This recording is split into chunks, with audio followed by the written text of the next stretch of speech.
ব্যর্থতা ভুলে এবার পেরুর বিপক্ষে মাঠে নামতে চলেছে আর্জেন্টিনা। আর এই ম্যাচে জয়ের খোঁজে মাঠে নামবে লিওনেল মেসিরা।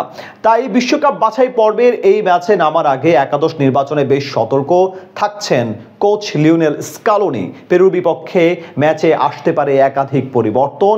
আর এই ম্যাচে কেমন হতে চলেছে আর্জেন্টিনার শুরুর একাদশ, সেটাই শুনবো প্রতিবেদনের বাকি অংশে। বিশ্বকাপ বাছাই পর্বের ম্যাচে প্যারাগুয়ের বিপক্ষে ম্যাচেরও নিজেদের শীর্ষ স্থান ধরে রেখেছে আর্জেন্টিনা। অবশ্য এতে করেও স্বস্তিতে নেই আকাশী নীল শিবির। একের পর এক সমালোচনার তীর ধেয়ে আসছে আর্জেন্টাইন বস লিওনেল স্ক্যালোনির দিকে। 2021 কোপা আমেরিকার পর থেকে প্রশংসার চাদরে ঢাকা ছিলেন এই আর্জেন্টাইন। তবে এখন দেখছেন মুদ্রার ওপিট। সমর্থকদের প্রশংসার বিপরীতে সমালোচনা যে হতে পারে কতটা তিক্ততার তা হারে হারে টের পাচ্ছেন তিনি। শেষ 5 ম্যাচের মধ্যে দুটিতেই যে হেরেছে তার দল, কিন্তু যে দলটা সর্বশেষ 5 বছর ধরেই করছে ফুটবল শাসন, যে স্ক্যালোনির হাত ধরে হাঁটতে থাকা দলটা হয়ে উঠেছে অপ্রতিরোধ্য, সে দলটার মাত্র 2টা হারে কি খুব বেশি বিচলিত হবার কিছু আছে? হ্যাঁ আছে, অবশ্যই আছে। কারণ দলটা থেকে ডি মারিয়া নামের নিউক্লিয়াস যাবার পর যে 5টি ম্যাচ খেলেছে তারা, তার 3টিতেই ছিল দিশেহারা। অর্থাৎ অ্যানেল ডি মারিয়া রিপ্লেসমেন্ট এখনো খুঁজে পাননি লিওনেল স্ক্যালোনি। আর এটাই সমর্থকদের বিচলিত করে তুলেছে। একটু লক্ষ্য করলে ব্যাপারটা হবে আরো স্পষ্ট। শেষ 3 ম্যাচে আকাশ নীলরা প্রপার লেফট উইঙ্গার ছাড়াই খেলেছে। মেসির সঙ্গে আলভারেজ আর মার্টিনেজকে তিনি ইনসাইড ফরওয়ার্ড হিসেবে খেলিয়ে যাচ্ছেন। তার এই ট্যাকটিসে সমর্থকরা বেশ ত্যক্ত বিরক্ত।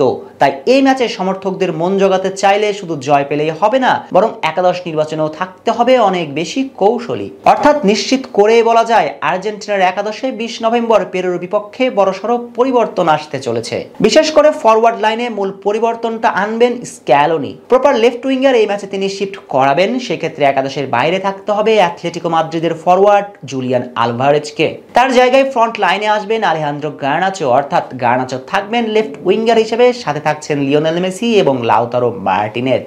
একাদশে মিডফিল্ডার হিসেবে থাকছেন 3 জন। সেক্ষেত্রে আগের ম্যাচে নিষ্প্রভ মধ্যমাঠেও আলো ছড়ানো এনজো ফার্নান্দেজ থাকছেনই। সঙ্গে এই ম্যাচ দিয়ে একাদশে ফিরছেন লিভারকুজেন মিডফিল্ডের প্রাণ প্যালাসিওস। তাকে জায়গা দিতে বাইরে যাবেন রদ্রিগো ডি পল।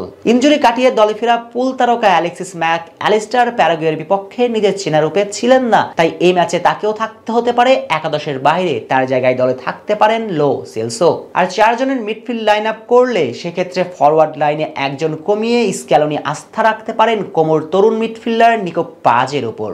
শেষ ম্যাচে আর্জেন্টিনা ভক্তদের ডিফেন্সের সবচেয়ে বড় হতাশার নাম ছিল অতামেন্দি। বেশ হতাশ করেছেন তিনি সমর্থকদের। তবে এই ম্যাচে তাকে একাদশে রাখতেই হচ্ছে স্ক্যালোনিকে। কেননা লিসান্দ্রো মার্টিনেজ শেষ সময় ইনজুরি থেকে ছিটকে যাওয়ায় অতামেন্দি রিপ্লেসমেন্ট এই মুহূর্তে নেই স্ক্যালোনির হাতে। তাই অতামেন্দি থাকছেন, তার সঙ্গে সেন্টার ব্যাক হিসেবে থাকছেন রোমেরো। 2 ফুল ব্যাক হিসেবে আর্জেন্টিনা একাদশে এই ম্যাচে জায়গা পাবেন গাঞ্জিওলো মন্টিয়েল এবং চ্যাগলিয়াকিকো।